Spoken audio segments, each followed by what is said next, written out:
Guys, welcome to Horror and Me. I'm your host, Aaron Mitchell. And on today's video, I thought we would do something a little bit different. Instead of doing a review of some kind of horror figure or going toy hunting or something like that, I figured we would go do a kind of a rundown of the rig I use to actually film my YouTube videos. I get a lot of comments, and I have for the last few years, about what kind of gear I use. A lot of times people will tell me, how are you getting that clarity in your videos, or how are you getting that color depth and stuff like that? So I figured I would take the opportunity as I'm kind of setting up my new setup and breaking out some new gear to use on the channel, as you guys have seen in my previous video.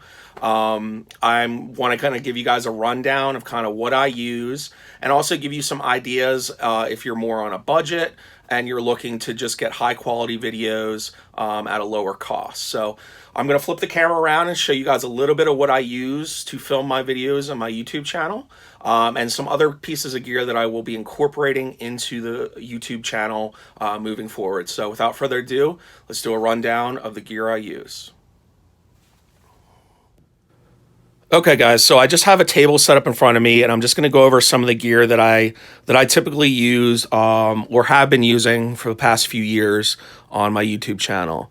I first want to start off and say it doesn't necessarily matter the camera that you use to make YouTube videos. Everyone has the ability to get good quality videography work done on a budget camera.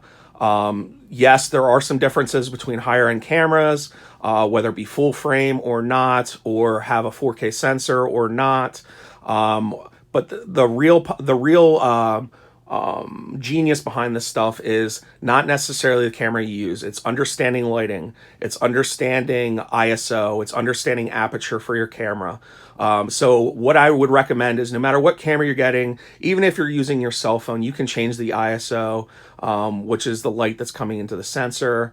Or you can mess with other presets in your phone, or if you have a basic camera, DSLR camera, kind of like what I'm using here now. This is the Sony A7S, which is what I've been using for many years now.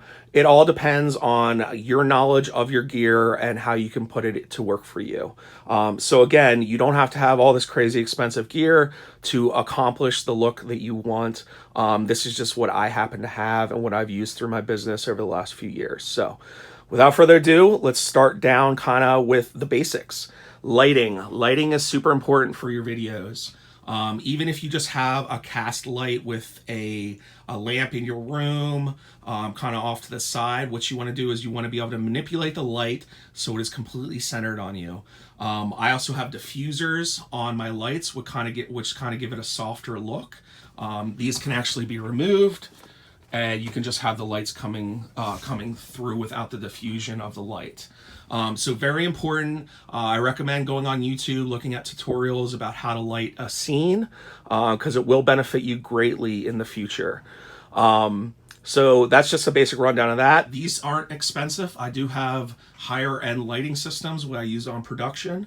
But these are pretty run-of-the-mill. You can get this set up for probably about $100 and $120 with 2 or 3 lights. It's called a 3-point lighting system. I only have 2 on right now. Usually there's an overhead as well. But within this room, because of the white walls, it reflects nice off the ceiling, so it will cast down on me. So this is pretty much where I'm sitting when I do my videos. The next very important thing is your audio. A lot of people will pass up on the audio, or they won't think it's as important. Audio and sound design in videos is just as important as the visuals that you will be portraying. It's super effective. I say it's literally 50% of what you're broadcasting to people. If you don't take the time for your audio, it's going to result in not a quality video. I can tell you that right now. Now, what I'm currently using is I use a lavalier wireless microphone system. This is the Sennheiser EW100 G3 series. So what I have is, this is the receiver here with the lavalier microphone that I put on my shirt or clip on, and I also have the receiver running on top of the camera, which is then fed into my 4K recorder, my Atomos Shogun, which also doubles as my monitor, which I'll show you here in a second. So audio is super important. Now, this is a higher end setup, more for video production. So if you have the ability to buy this, I recommend it. If not, I recommend going with something like this that plugs directly into your camera from 3/4 inch. As a Rode video mic, these work great. I've used these a million times, especially if you're doing run and gun shooting. Highly recommend. If you want to step up a little bit from that and go to an XLR microphone, this is a great budget Rode microphone. I highly recommend it. It's called an NTG2. I've also used this a million times on shoots. It works really good. You can even mount this to a pole for when you're doing interviewing for your subject. It's a unidirectional microphone and it works fantastic. So yeah, we'll put that aside. The other thing is your lenses. It's very important that when you choose a camera, especially if you're buying a mirrorless camera, that you choose your lens appropriately. This is a kit lens that for my A7S. What does it go from? It goes from, let's see here, 28 millimeter to 70 millimeter in range. So you can zoom in, zoom out on whatever you need and go with that. I do have, sorry, my room's a mess here. Here's some other gear here. This is my lens kit. This is my Rokinon Cine lenses. I have a 24, 35, 85, and 120 in there. So I'm going to start using more of my Cinema lenses, which is manual pulled focus, so there is no autofocus. So it does take a little bit more work to get your shot. This is something I'll talk about here in a second. This is just to add production value, and as well as my Ronin M, which I'll explain here in a second as well. I just want to give you guys a little bit of heads up of how this works with my current setup. I have my slider. This is a Canova K7 slider system. I don't have the motorized setup on it now, which is automatic motor, where I can control the camera going back and forth and panning. I don't have that set up now, so currently this is just on its own. So the reason I have it set up on the slider is if I want to just quick do a video, I can have it right there. I can center it up with myself and do my video. And then if I want to do more shots of the content or whatever I'm looking at, I can then tilt and move and do shots of what I want to do, and it's still being fed into my Shogun. Now, I want to turn this on for a second. Hopefully the battery didn't die. I didn't actually check it before I started. So here's kind of how I do my videos. So I'm going to turn on, actually, let me turn this off first. I want to show you a little something. The beauty about the Shogun is it is a 4K recorder that has the ability to store up to 1 terabyte solid state drives. So instead of like an SD card or a micro SD card, it uses solid state drives. Now this is a 480 gig solid state drive. It has the ability to record in 4K up to about an hour and a half. 1 terabyte would be probably about 2.5 hours. So this just simply slides in the back of the recorder. The reason I run the Shogun through the A7S is that it enables the A7S to become a 4K camera in full frame. It has a full 4K upgraded sensor. So basically the way it works is, I'll turn this on. I'm sorry if this video is long, but I wanted it to be a little bit more in depth so you guys kind of get an idea of what's out there and what I currently use.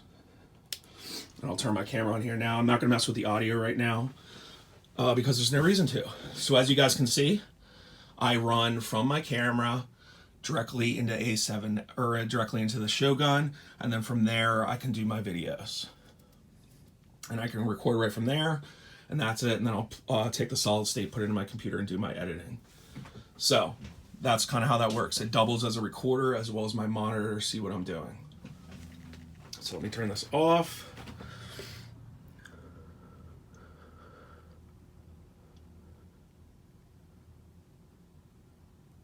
There we go. Okay, so now that we're done with that part, that's kind of getting the feed from the camera into a format, an editable format. We talked about the microphones and audio. I want to talk about my Ronin M here for a second. My Ronin M is a motorized, 3-axis stabilizer. I'm not going to show you guys and mount the camera on it because it's a lot of work and I got to switch it up. But I will show you, give you kind of an idea of what it does. So I'll power this up, and I will turn on my remote. You guys can see it automatically stabilizes. What's cool about this is I can fly it around by literally carrying it off of here, and it automatically bounces my camera and gives me full motion. You can hear the motors there. As I turn, it will seamlessly turn. There will be no shake, however you do it. The cool thing about the remote is if I have it stabilized, I can also control it. So let me see here. So I can turn it with the remote. I can go up and down. So the possibilities are pretty much endless with this. You can use this as a tracking shot. You don't even have to put this on the handles. You can actually mount this to a stand or a tripod as well. There's just so many possibilities with this. You can really build it however you want. But this is an awesome tool to have. And I plan on using this a lot more. I used to use it a lot with my video productions, but I really don't use it so much anymore, but I'm going to start again. So I will turn that off. It just gives you kind of a quick rundown of what that does. So there you go. As it powers off, the motors will stop and it kind of just hangs. So there's that. I also am going to start using my pocket jib. I don't have this set up right now, obviously, but this is my Kessler pocket jib, and basically this is like a crane that you see in the films, where you mount the camera on the end. I'm sorry, that's reverse. You mount the camera on the end there, and then you put weights on the back, and then you can kind of tilt, get up high, swivel, do whatever you want. So this is pretty much what I use currently with my day-to-day setup. So I figured you guys would enjoy that. But I did want to show you guys kind of what I do, but you don't have to go to this extreme. If you just have a basic camera with settings that you can manipulate and good lighting, you can get away with an awesome video. All right, guys, well, I just want to say thank you for checking out this video, and I hope the information that I gave you helps. If you guys have any questions about anything that I showed you guys today and you want it explained in more depth, I'd be happy to do that for you. Or if you just have any questions about a camera you have and maybe how you can manipulate it or to make it the best for you as far as camera settings, that's really going to depend a lot, again, on your lighting and where you're filming and that sort of thing. Or if you have any questions about audio, I have good resources for audio. As far as what safe levels are and stuff like that, if you want more information on that, with adjustments in your mixer. So if you have any questions, please reach out. I have no problem answering your questions. Again, I hope this is helpful.